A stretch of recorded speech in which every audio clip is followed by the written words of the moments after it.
And praise God po dahil lang natin malapit na ang bagyo, pero payapa pa rin po ang ating paligid.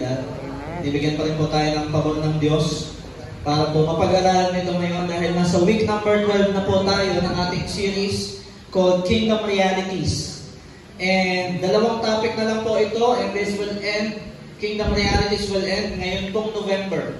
At pagdating po ng December ay babalik po tayo sa Matthew chapter 1 na nilaktawan po natin dahil kung maalala niyo po sa mga nakasubaybay ng ating series in the book of Matthew, nagsimula po tayo sa Matthew chapter 4. Tama po ba? Kaya po babalik tayo for December in Matthew chapter 1. Nabalikan natin yung kapanganakan ni Jesus at ang pagdating ng ating tagapagligtas. So ngayon po, ang ating pong topic is called The Worth Beyond the Cost. The Worth Beyond the Cost. At nandito po tayo sa Matthew chapter 13 po pa rin. At 3 verses lamang po ito. Pero ito po ay 2 parable. Again, tayo po ay nagsimula sa parables ni Jesus in Matthew chapter 13. Tama po ang pagkakaalala, tayo po ay dumaan na sa 4 na parables. Tama po ba ako? 4. And then ngayon, 2 additional parables po in verse 44, 45, and 46. Kaya po kung nandiyan din yung mga Bible, ay buksan po ninyo at basahin po natin. Magbabasa po ako sa FSB, sa Filipino Standard Version. Okay po, Mateo 13, 44 to 46, FSB. Ang kaharian ng langit ay katulad nito. May kayamanang nakabaon sa isang bukid. Natuklasan ito ng isang tao at muli niya itong tinabunan. Sa kanyang tuwa ay humayo siya at ipinagbili ang lahat ng kanyang ari-arian at binili niya ang bukid na iyon. Verse 45. Muli, ang kaharian ng langit ay katulad nito. May isang mangangalakal na naghahanap ng magagandang perlas. Nang magagpuan niya ang isang mamahaling perlas, ay umalis siya at ipinagbili ang lahat ng kanyang ari-arian at binili ang perlas. Manalangin po muna tayo. Hallelujah. Aming Ama, maraming salamat po pagkat mabuti ka sa amin. Salamat sa pabor mo, Panginoon, at kami nandito ngayong umaga ito. Sa mga kasama naman po namin na wala dito, O Diyos, patuloy kayo rin po ang sumama sa kanila. At mapakinggan pa rin nila, Panginoon, ang mensahe mo sa amin ngayong umaga. At ngayon po, O Diyos, gamitin mo ang aking buhay. Ikaw lamang, Panginoon, ang mataas at ng iyong mga katuruan, Panginoon, ang aming matanggap ngayong umaga nito at mabago ang aming buhay sa pamamagitan ng pagbabago ng aming isipan dahil sa iyong mga salita. Maraming salamat po sa pangalan ni Jesus. Amen and amen. Palakpakan po muna natin ang Diyos ngayong umaga nito. This is a very wild again. Isa sa mga very radical na topics sa pagdating sa parable ni Jesus. Okay po. Ngayon po, gusto ko po muna ipaunaw sa inyo yung paradox ng value. Kasi po, people, tayo po mga tao, we do crazy things. Sa mga pagdating sa, alam nyo yun, maabot natin yung mga bagay, o baka makuha natin yung mga bagay na sa tingin natin ay valuable. Sabihin mga sa katabi mo, valuable. Yan, hindi po valuable na. Pag sinabi valuable, yung mahalaga. Okay? Biyano ko, pastor, most valuable player. Hindi. Most valuable player daw. Pag sinabi kong valuable, mahalaga. So, alam niyo po, isa sa nag-set ng record sa mundo po ng art, sa mundo natin, sa pinakamahal na painting po na nabenta is called Salvator Mundi by Leonardo da Vinci. Yun po ay isang portrait na Renaissance na portrayal ni Jesus Christ. Nakita ko po yung painting na yon ay nakaganda si Jesus, tapos may hawak siya na parang si Leonardo da Vinci po ang nag-painting nun. At ito po ay nabenta for $450 million. So, sobrang laki pong halaga ng nabenta yan at may bumili po nun na isang prinsipe from the Middle East. A prince paid $450 million for titignan natin, parang sobrang absurd naman na magbabayad ka ng ganun kalaking halaga para sa painting. Di po ba? Pero kung titignan natin, tayo mga tao, we do the same things. Minsan, gumagastos tayo para sa mga collectibles. Hindi natin mahilig sa sapatos. Meron ba dito? Kasi ako hindi eh. Kung nakita niyo kung ano na yung sapatos na binigay ni ate sa akin, yun na yun. Hanggang makalasin nilalim, yun na yung suot ko. Hanggang may makapansin, sila na yun, binanyakan. Hindi ako bumibili ng sapatos. Pero sino dito yung madaming sapatos? Walang aamin? Yes. More than 3 yung sapatos. Kasi ako isa lang eh, dalawa pala. Kasi may yung ginamit ko sa kasal, may isa pa ako sapatos, kaya dalawa yung sapatos ko. Pero dahil ko, sino dito yung mahilig makolekta ng mga bagay? Sino dito yung may Pokemon cards? Wala rin aamin. Anong pinokolekta nyo? Sino dito yung madaming skin sa ML? Gumagastos, nagloload, kabili nga ng skin yan, ni Balmo. Ang lupit na. O kaya ano nilalaro nyo sa Dota? Battle Pass. Kasi nung nakalaan sa Dota, tinignan ko, alam niyo po ang isang arkana sa Dota, skin lang po yun sa iloob ng isang game. Ang worth po ng isang arkana ay 1,900 pesos. Ang isang skin lang. At nung tinignan ko nung nakalaan, yung isang tigre doon, ay yung Crimson na tigre, nakita ko ang presyo niya ay nasa 40,000 pesos. At may mga tao na bumibili nito. Kung titignan natin, meron din tayo, iba-iba yung trick natin eh. Diba? May mga nangolekta ng mga barya, merong mga madaming relo, kasi dito yung madaming relo. O kaya ang kahilig mo damit, o kaya ang hilig mo ay cosmetics, o kaya pag pumasok ka, maging musikero ka, ang hilig mo, alam mo, effects o gitara. Gumagastos tayo sa mga bagay na tingin natin ay merong value para sa atin. Tama? And minsan, parang sa tingin ng ibang tao, sobrang absurd nun. Minsan, di ba, bumili ka, magkano yung sapatos mo? 10,000 yan. Yung sapatos ko nga po, 50 lang eh. O hindi galing sa yan sa palengke lang. 10,000. Pero, when we look at things, halos pareho lang naman tayo, iba-iba lang yung pinagkakagastosan natin. Now, this thing sounds absurd, pero ang katotohanan is, tayo mga tao, we assign value sa mga bagay na tingin natin ay valuable, pero karamihan sa mga ito, hindi naman talaga nagtatagal. Tama? Kapag ka bumili ka ng sapatos, after mga ilang gamit mo niyan, ano na yan, luluma din yan. Tama? Yan yung sinasabi ko, wala namang gamit na hindi na luluma eh. Tama? Meron mga gamit na meron mga gano'n kasi naalala ko, meron isang kaibigan natin, lahat ng laruan niya, hindi niya nalaro ng pagkabata niya. Kasi lahat ng laro niya, itinagay sa display ng nanay niya. Tapos naka-plastic cover yun. So, dami niyang laruan talaga sa mga dami. Kung sa akin yung kalas-kalas na yung lahat, kasi lahat ng laruan ko na-enjoy ko. Nung bata ako, tinulog ko yung ulo, nilipat ko sa kabila. Diba, yung sundalo ko, may gulo. Kasi bubutasin ko yun. Kumanin ko yung pagbutas sa gata, nalagay ko yung gulo. Na-enjoy ko lahat yun, pero nakita ko siya, ano na-enjoy? Hindi niya na-enjoy yung mga laruan niya kasi dinidisplay ng nanay niya para hindi maluma. But they assign value to it, and these things, hindi rin naman magtatagal yun. Dahil yung panahon, mawawala din yan. Lalo na yung mga binibili natin online. Lalo po nang nauso yung crypto.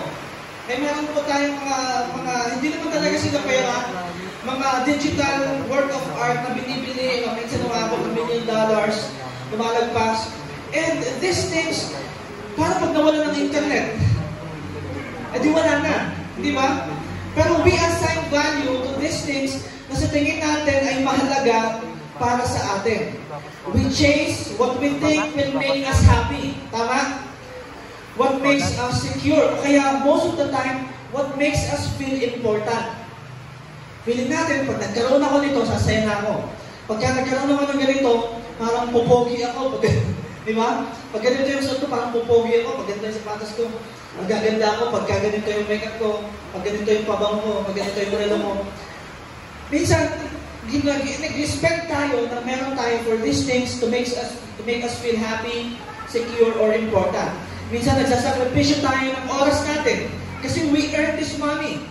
Di mo ba? Pinag-iipunan natin. Nagsasakripisyo tayo ng oras, nagsasakripisyo tayo ng energy, at ng mga pera natin for what we believe is worth it. Sabihin mo sa katabi mo, worth it. Di ba? Lagi po natin narinig yan, yung salitang yan. Worth it kasi yan, pagka binili natin. And sometimes, marirealize lang natin, sooner or later, na parang mas importante pala yung pinapili natin kaysa doon, parang hindi ko na ito binili. Diba? May usong dati, may usong kanta, dahil mo kung ng mga bata kayo, nakakanta niyo pa rin yun. Ano yun? Naalala niyo yung kanta na tungkol sa lobo? Sino nakakala? Ako ay may lobo, lumipad sa Langit, hindi ko na nakita. Pumutok na pala. Sayang lang pera ko pambili ng lobo. Kung pagkain sana, kung riches sana yung binili ko. Diba? Nabusog pa ako. So, grabe yung pagsisisi niya. Nung nakita niya na, sayang doon, binili ko pa yun. Kasi ang cute kasi ng lobo parang pinili ko, masaya ako kung, diba, suntok-suntokin ko yung lobo. Kaya naglalaro ng ganun bata siya. And, sooner or later lang natin na-realize, kasi na pala, hindi yung pinag-spendan ko nito. And alam niyo minsan, yung mga pinapalit natin, most of the time pera, pero minsan, alam niyo minsan pinapalit din natin yung family time natin. Yung oras na kasama mo yung pamilya mo, o yung mga anak mo, o yung magulang mo. Minsan kahit yung integrity mo, minsan kahit yung peace of mind natin, ibinabayad natin para makamit natin yung mga bagay. And that is the tension na hinahawakan ni Jesus dito sa parable. Two of the shortest parable na meron po tayo ngayon sa Matthew chapter 13. Una po, he tells of a man na nakakita ng treasure na nahukay niya. He stumbled upon it randomly. And then, there is another na na-discover, naghahanap talaga siya ng pearl unlike any other. Dalawang tao ito, they did something shocking and binenta nila lahat ng meron sila, katulad po ng binasa natin kanina. Pero hindi po nila yung ginawa out of regret or out of pressure, ginawa po nila yon out of joy. Kung mapapansin natin, they did this because of joy. Bakit? Dahil nakita nila yung isang bagay na mas mahalaga pa sa kahit na anong bagay na nakita nila buong buhay nila. Ibig sabihin po, itong mga bagay na nakita nila, it cost them everything. Hindi na mahalaga kung magkano yung cost. Ang kailangan lang makuha nila yung bagay na yun. And in this kind of moments, where you find changes, na makikita natin, mababago nito lahat ng meron sa atin. And maybe, kung bakit sinabi ni Jesus itong story na ito, is to remind us na when it comes to the kingdom of heaven, sa kaharian ng Diyos, in the kingdom of God, ang tanong po is, hindi kung magkano o kung ano yung cost ng bagay na to. Ang tanong po natin ngayong umaga nito na gusto ko po kitalin natin sa mga isip natin is, worth it ba yung ipapalit ko para makamit ko yung kaharian ng Diyos? Para maging parte ako ng kaharian ng Diyos. Pasok po tayo sa ating mga points. Number 1, the unexpected discovery. At balikan po natin, Matthew chapter 13, verse 44. Sabi dito, the kingdom of heaven is like treasure hidden in a field, which a man found and covered up. Then in his joy, he goes and sells all that he has and buys the field. So basically, meron pong isang lalaki na naghuhukay. Naghuhukay siya, then habang naghuhukay siya, isa ito sa mga sa mga wild na imagination, di ba, na lalo may mga nag-imagine nito. Naghuhukay siya, and then habang naghuhukay siya, nakakita siya ng kayamanan. Maano ito yung ginto, o diamonds, o kung ano man.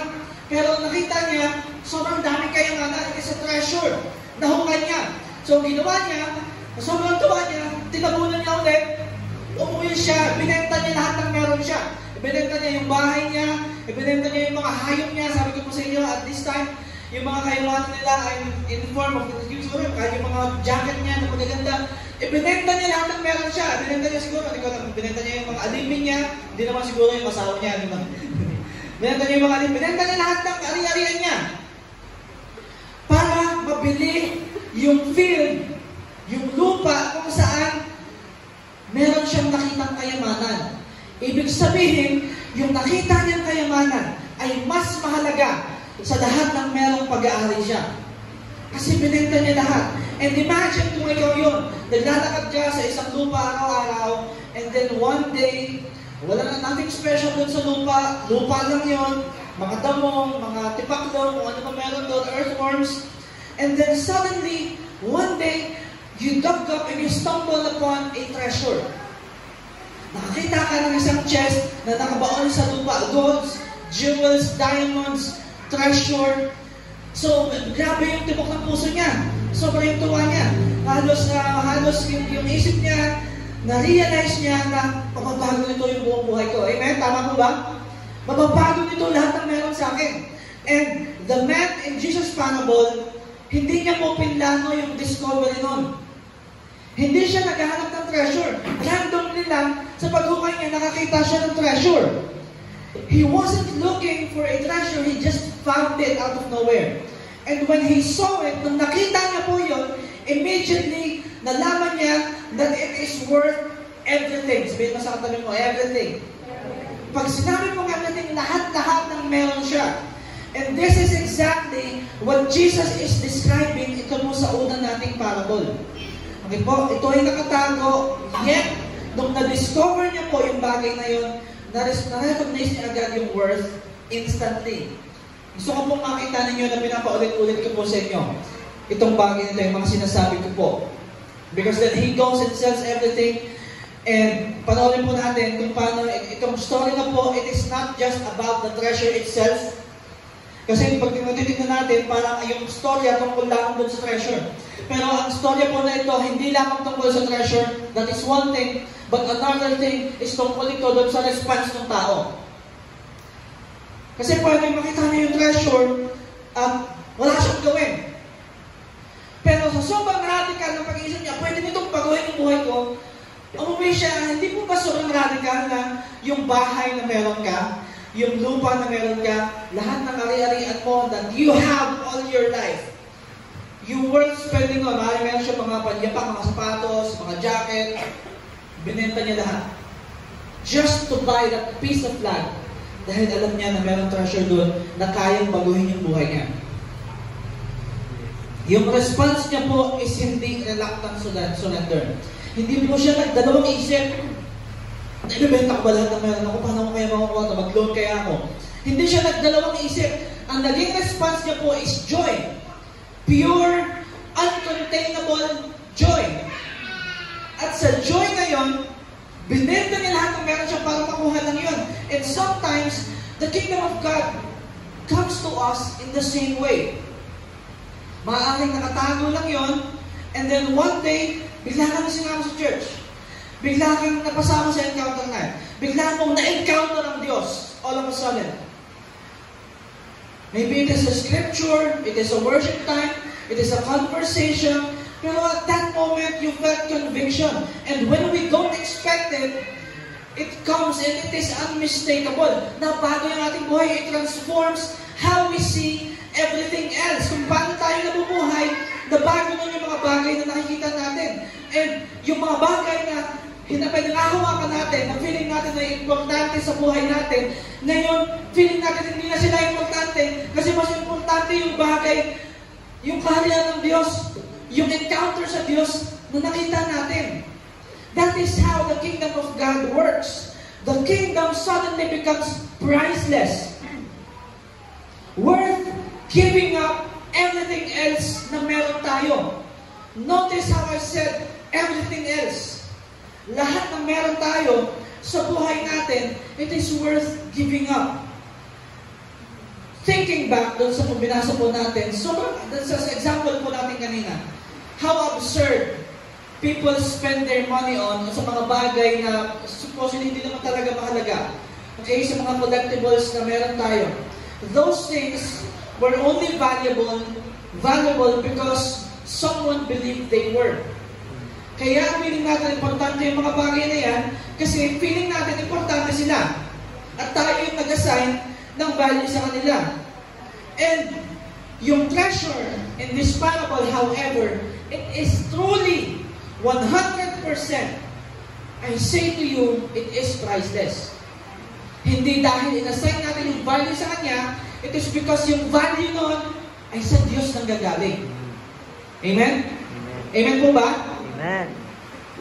And when God reveals the kingdom in us, we start to shift our perspective completely, and yung mga what we once considered essential now feels small, now feels temporary, and what was hidden becomes now the focus of our lives. Ito na yung focus ng buhay natin, yung paglilingkod natin sa Diyos. Hindi na yung mga bagay na ginagawa natin sa luma nating buhay. And it just hits me kung paano merong mga tao dito sa loob ng church nito and in the Christian community who stumbled upon the treasure. Katulad nito lalaki na to. Nakita nila yung treasure, and then iniwanan nila, and then they forget about it. Kung ikaw kaya yung nasa kalalagayan ng lalaki sa parable ni Jesus, what will your reaction be? Na alam mo na babaguhin ito yung buhay mo. Mabubuhay ka na sa mga habang panahon. Kasi kaya kang buhayin nung nahukay mo na kayamanan. But still, there are Christians, there are still these people in the Christian community na nagkaroon ng encounter sa Diyos. Experience His love. Experience what the Holy Spirit can do. Miracles, healing, signs, and wonders. And still they forget about the treasure that they found. At umuwi sila at pinagpatuloy yung buhay nila. Because they can see the value na meron doon sa kayamanan na namukay nila. Kaya po ngayon, gusto ko po na i-evaluate natin yung ating mga sarili, where we are. Katulad ba tayo nung sinasabi ni Jesus na ganito ang kaharian ng Diyos? Na itong lalaki na ito, nakita niya yung worth ng kayamanan and He gave everything up. Marami po kasi sa atin, we are still sitting in the services, uma-attend tayo ng church, yes, but we are still not fully surrendered to the Lord. It is, hindi po ito, it's either you don't see the value of the kingdom of God or hindi mo mag-grasp yung worth ng surrendering. Hindi mo makita yung worth na gusto ko ba yung buhay ko sa Diyos? Worth it ba talaga? And now, Jesus is telling you, it is 100% worth it. At alam niyo po, ayaw ko po na umabot tayo sa oras na nasa dulo na tayo ng ating buhay at bigla tayo magkakaroon ng regrets. Katulad po ng kanta ng mga bata ni Bana, sayang ng pera ko. Pabili ng lobo kung pagkain sana. Sayang lang ang buhay ko. Inubos ko sa mga bagay na walang halaga. When the treasure is literally right in front of me all my life.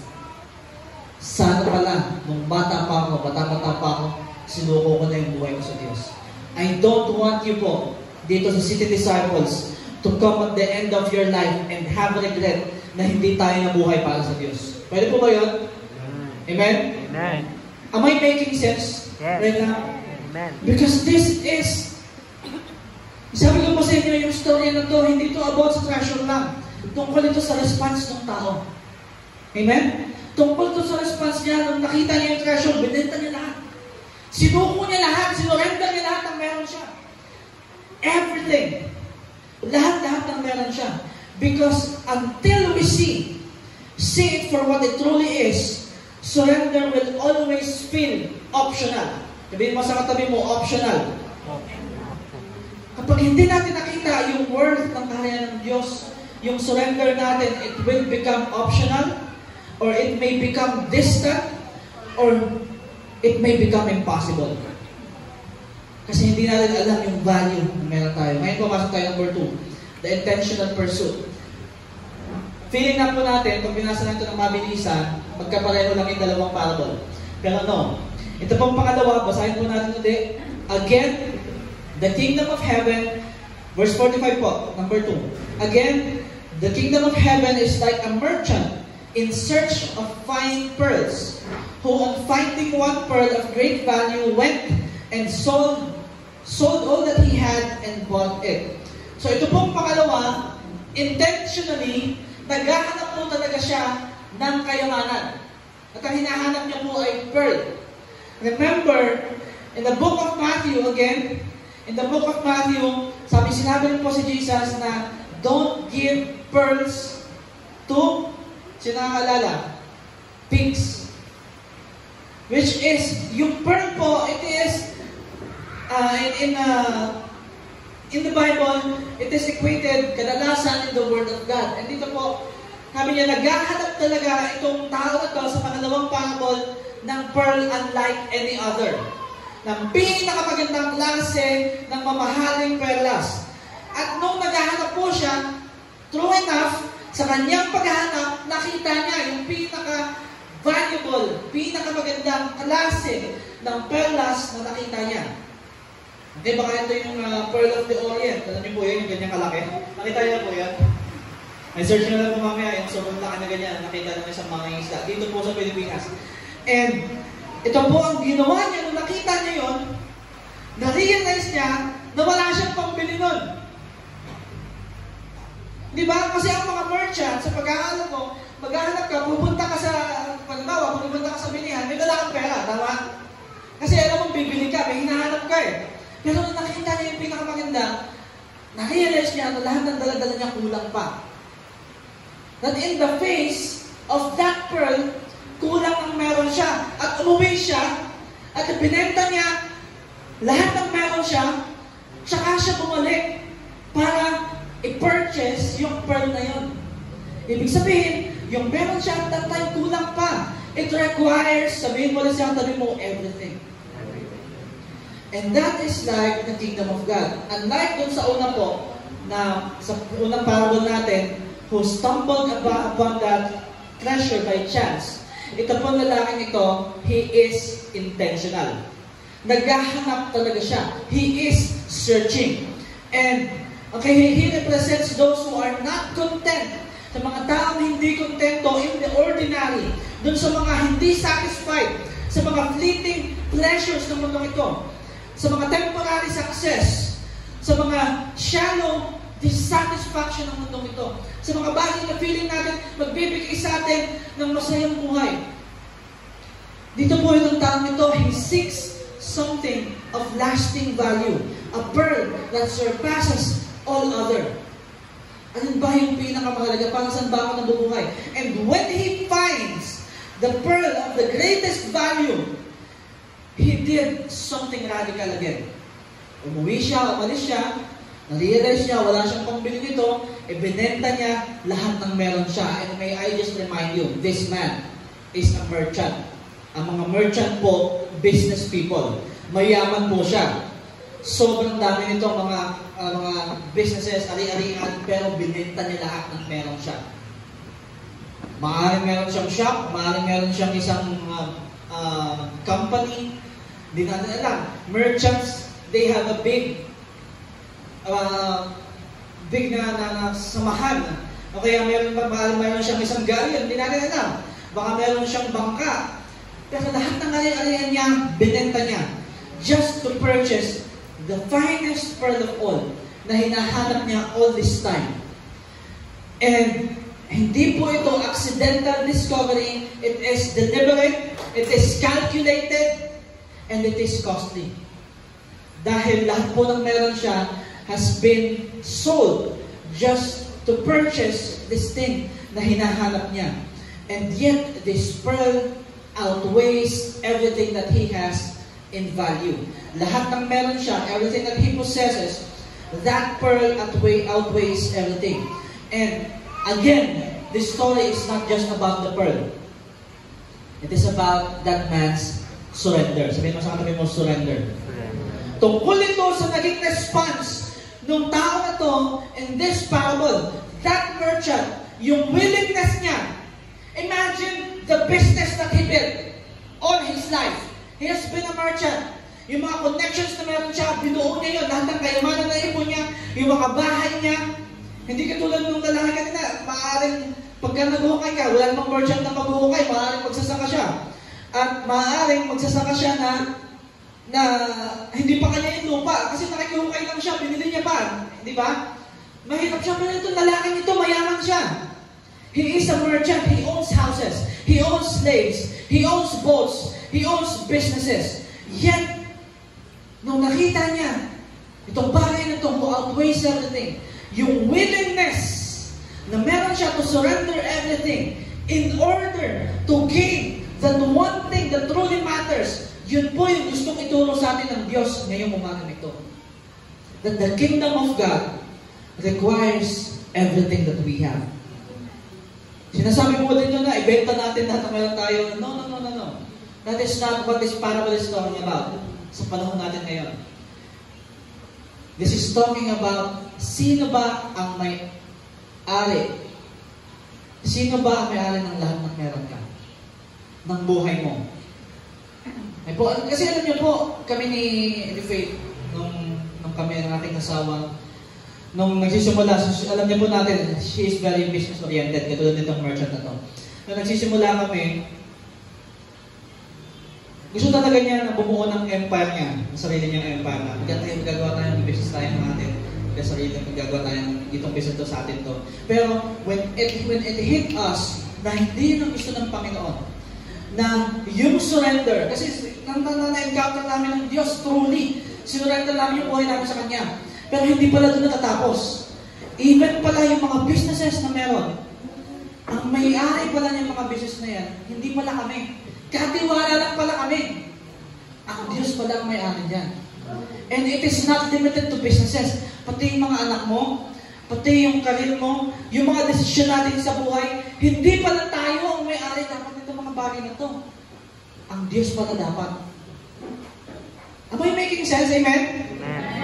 Lahat pala ng meron tayo is supposed to be surrendered to the Lord. Akala kasi natin, pag narinig natin yung salitang surrender, yes, ibibigay ko sa Lord yung Sabado at yung Linggo ko.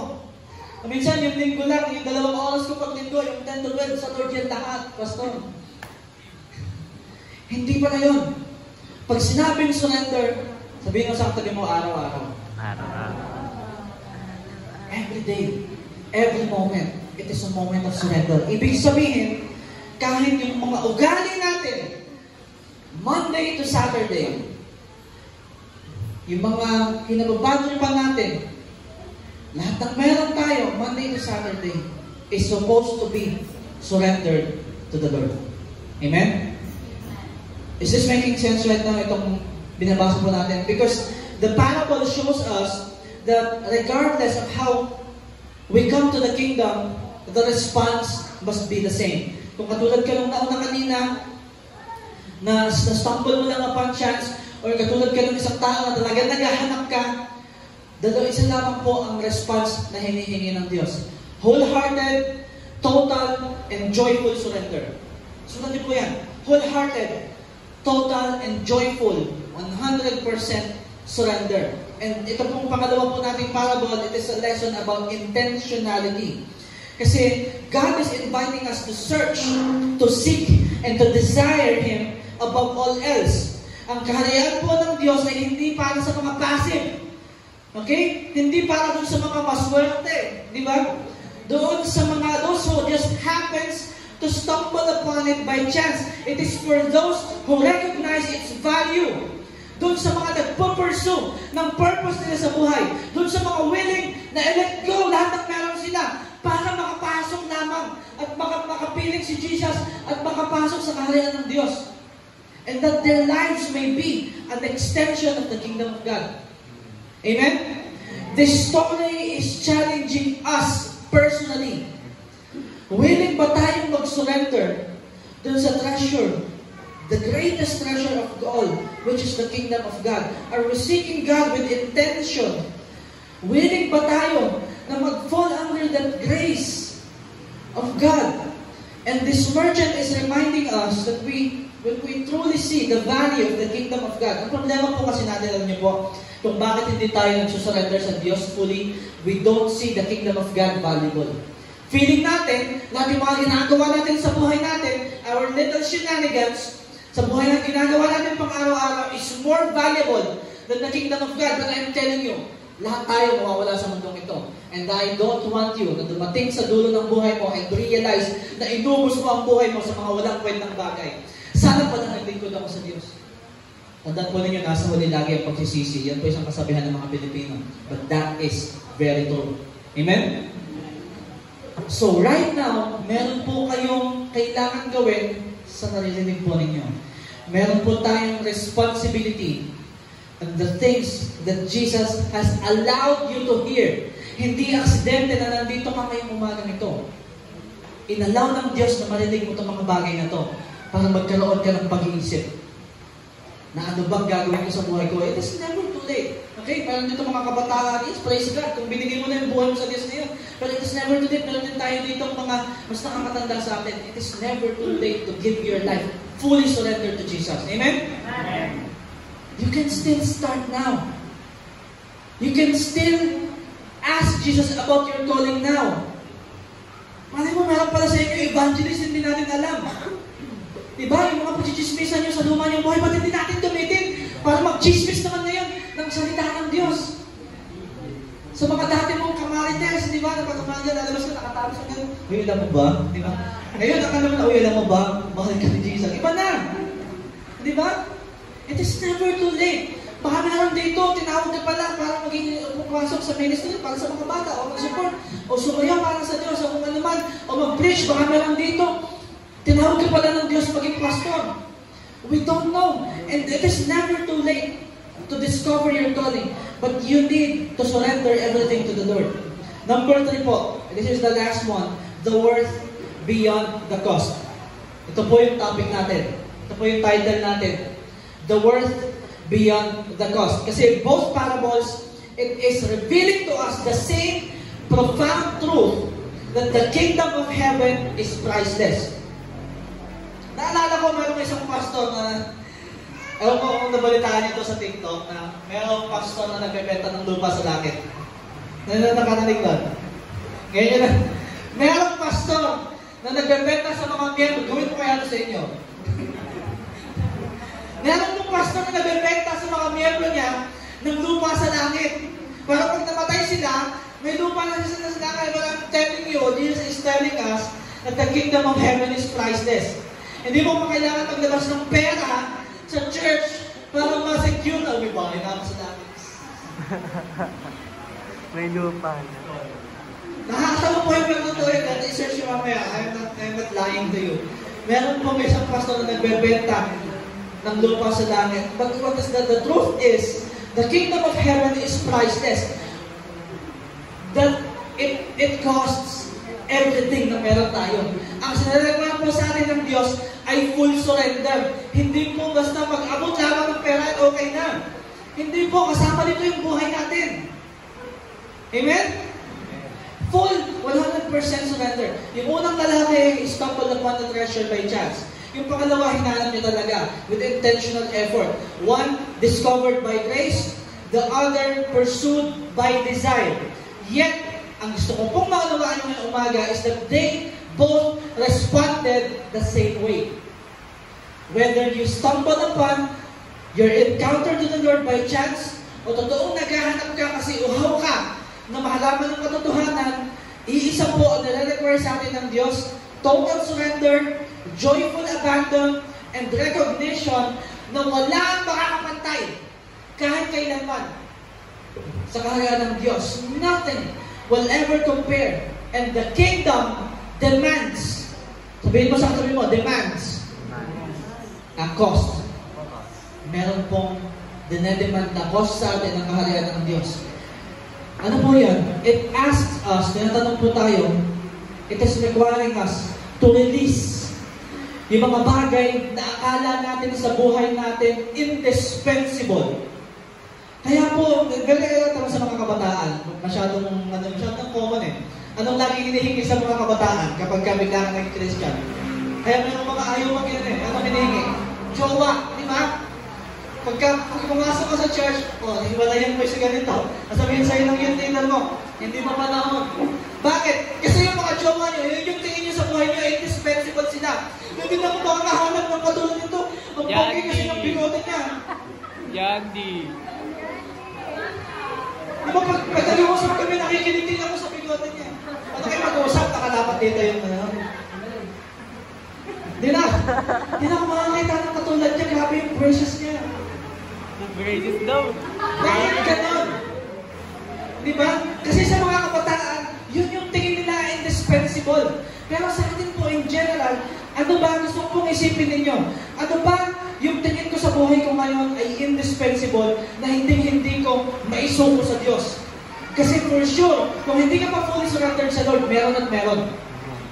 Meron tayong sinusuko araw-araw sa Diyos. Okay? And it calls us, ito pong parables na ito, to reorder. Baguhin po yung order ng priorities natin. Ano ba yung priority mo sa buhay? Kasi maiksi lang po ang panahon natin dito. Kahapon lamang, naglalaro pa ako sa Central. Ngayon, nagpipreach na ako dito. 30 years later. Diba? Parang kahapon lang, elementary ka pa, tapos mag-high school ka, naalala mo pa lahat ng ginawa mong kalokohan ng high school. And then ngayon, dito ka na, ilang taon ka na. Di ba parang kahapon lang naka-quarantine tayo lahat? Ang pansin na naka-quarantine kasi magka-COVID dito, nung COVID. Tapos ngayon ito yung mga influencer. Mga influencer. Yan, dapat kasi kailangan sa mga influencer. Mga influencer. Kung daw yung buhay mo kung hindi ka na COVID kasi hindi mo naranasan. Di ba? Pero kung titingnan mo, that was 5 years ago. Kalahating dekada na ang dumaan nung na-quarantine tayo lahat at sumabog ang Bulkang Taal. 5 taon na agad. Ano nangyari sa 5 taon? Ang bilis lang po ng oras. Yung mga kaibigan tayong nawala at umanaw sa panahon na yan. In the span of our lives. And may this just remind us na hindi natin hawak ang oras natin sa mundo nito. Maaari tayong mawala anytime. Kaya po, i-reorder na natin. Ngayon pa lang, yung priorities natin. Ano ba yung priority mo sa buhay mo? Kasi baka, iniisip mo, nahawak mo ang buhay mo, kaya pag ganitong, magkakapit muna ako sa pag-business. Pag ganitong mayaman na ako, maglilingkod na ako sa Lord, tsaka ako mag-training. Iba ko kaya mag-aaral muna ako, mag-graduate ko, tsaka na ako mag-training. Tsaka na ako maglilingkod sa Lord, tsaka na ako mag-evangelize. Magtatrabaho muna ako, pagka yung na ako, retired na, ayan, may oras pa si Lord. Paano kung mamatay ka bago ka mag-retire? Paano kung mamatay ka bago ka graduate? Hindi po ako nananakot ha, I'm just telling the truth. Sabi ni Pastor, mamatay na. Mamatay ka na kung talaga eh. Pero bakit kung hindi mamamatay, maliban kay nanay? Bakit ka na sila? May kontrata kasi kami ng nanay, 200 years eh. Pag wala na kami sa mundong ito, siya magpapakain sa mga yun. Dahil siya kaya tugpod. Hindi ko po kayo tinatakot, I am just stating the truth. That these things require attention now. Sabihin mo sa katabi mo, now. Ngayon na. Hindi bukas, hindi mamaya. I-reorder na po natin yung priorities natin ngayon. Kasi the kingdom is worth it. Amen? Amen. Kung nag-agree po kayo sa akin that the kingdom of God is more valuable than anything, and it is worth it, and it requires everything from us, ngayon na po ang oras ng pagsuko sa Diyos. Naririnig mo to, hindi sa aksidente, kung hindi dahil gusto ng Diyos na ibigay mo ang lahat sa Kanya para magbago niya yung buhay mo at pakasama natin siya habang buhay. At tayo dito, sa loob ng church na to, sino yung katabi mo? Makikita mo din yan habang buhay. Yung bigote yan katabi mo. Ewan ko kung may bigote pa tayo sa... Ewan ko, hindi ko alam kung nakalagay sa Bible na yung mga kasama natin ngayon, gusto natin magkakasama tayo sa magkabang panahon. Amen? Amen. And we need to give it our all. We discover a joy that is unmatched, a peace that is unshakable, and a life that is transformed from the inside out. It requires everything from us. Kaya po ngayong araw na to, God is inviting us na makita po natin ang kaharian ng Diyos for what it truly is. He is calling us to act, to surrender what we cannot keep in order to gain what we cannot lose. Okay po? At ang tanong po natin ngayong umaga nito is, marirecognize ba natin yung worth ng Kingdom of God? And will you respond in joy, with faith, and with complete devotion? Ito ba natin tapusin? The kingdom is priceless. The cost is real.